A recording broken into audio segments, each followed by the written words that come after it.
G'day guys, welcome to Street Magic Season 2. This evening we are dealing with stage magic, so sit back and let's get right into it.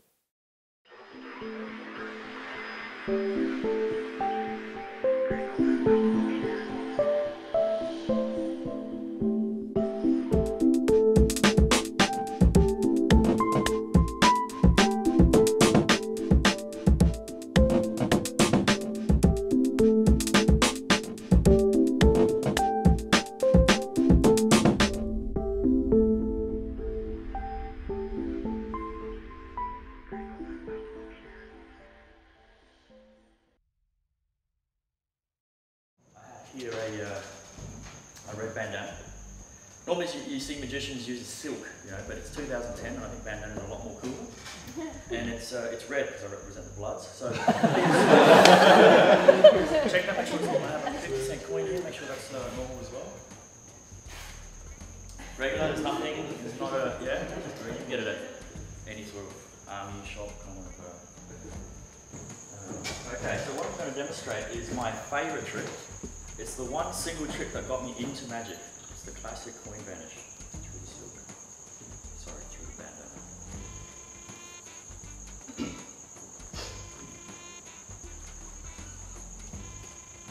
The coin goes into the middle of the bandana. I tap twice. Mess up. Wave. Snap. The coin has disappeared. The hardest part is bringing the coin back. And it comes back. So I'm going to keep. See, that's the thing. People been talking about deception and perception, that sort of stuff. Magicians tend to do this once and get used to this image. So the next time it goes in, I do a move and it goes. Now it is in my right hand. Okay? I won't show it to you, but I'm telling you where exactly it is. It allows me to explain it as a sleight of hand or just a bottle of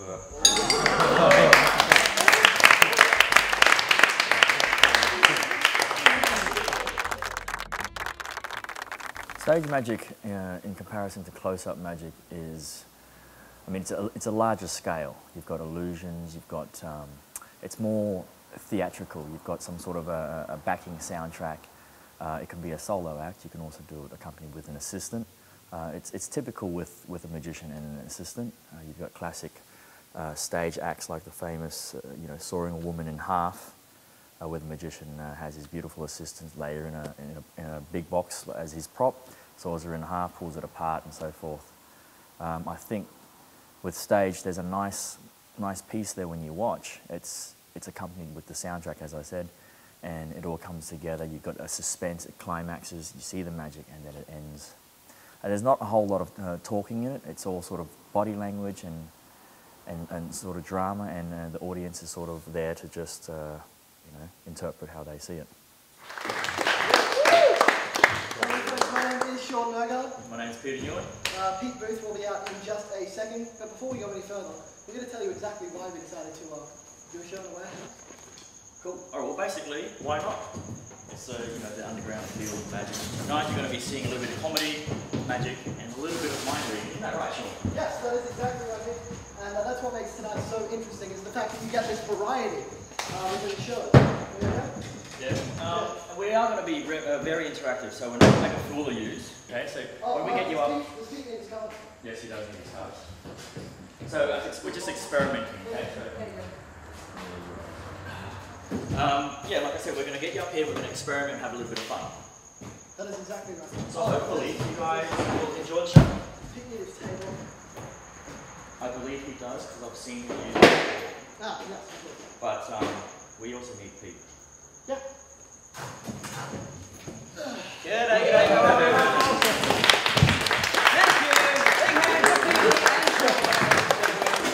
My interest in stage magic would be, I do like the illusions, but starting off as a close-up magician, I sort of look at stage differently. I'm not saying it's cheesy or anything, but there has to be a sense of that wow factor, like, wait a minute, that was impossible. Like, I don't want people to see stage as, okay, it's all in the prop. Like, it has to be as fair as possible. And that's, my interest in it is I guess, it's got to be fair, Straight to the point, simple, nothing too complex, and fast. I think that's the key points for stage.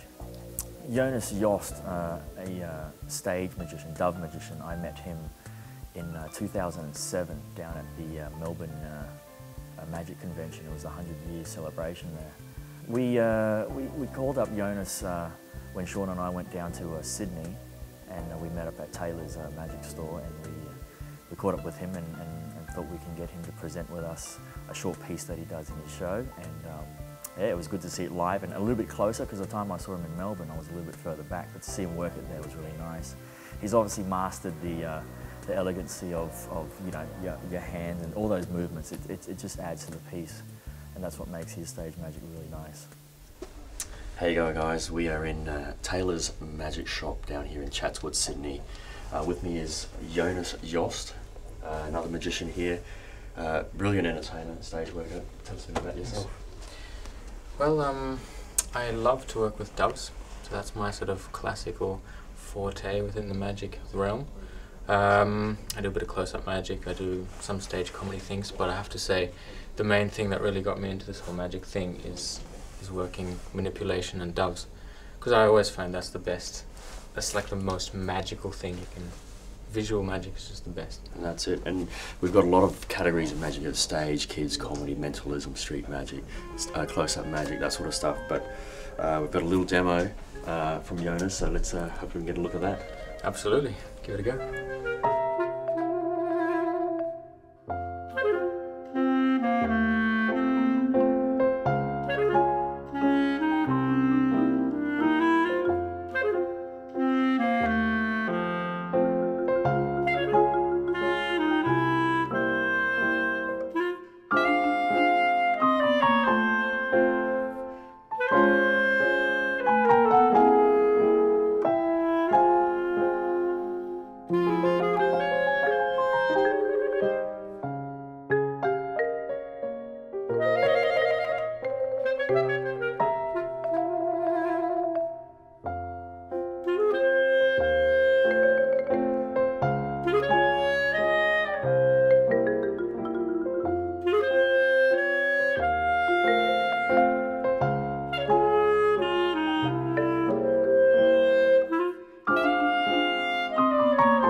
So if you guys love his work, which I do, it's absolutely amazing. Hopefully I can learn a couple of tips off him. But if you want to get Jonas at your next show, any event, yeah.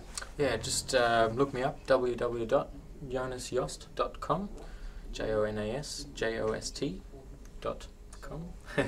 And yeah, have a look at what I do, and hopefully you'll like it just as much as these guys, eh? Okay, so this is where we disappear, right? Absolutely. How do we do that? I don't know. I think you go that way and I go this way. Alright, you do the decoy. What's that over there?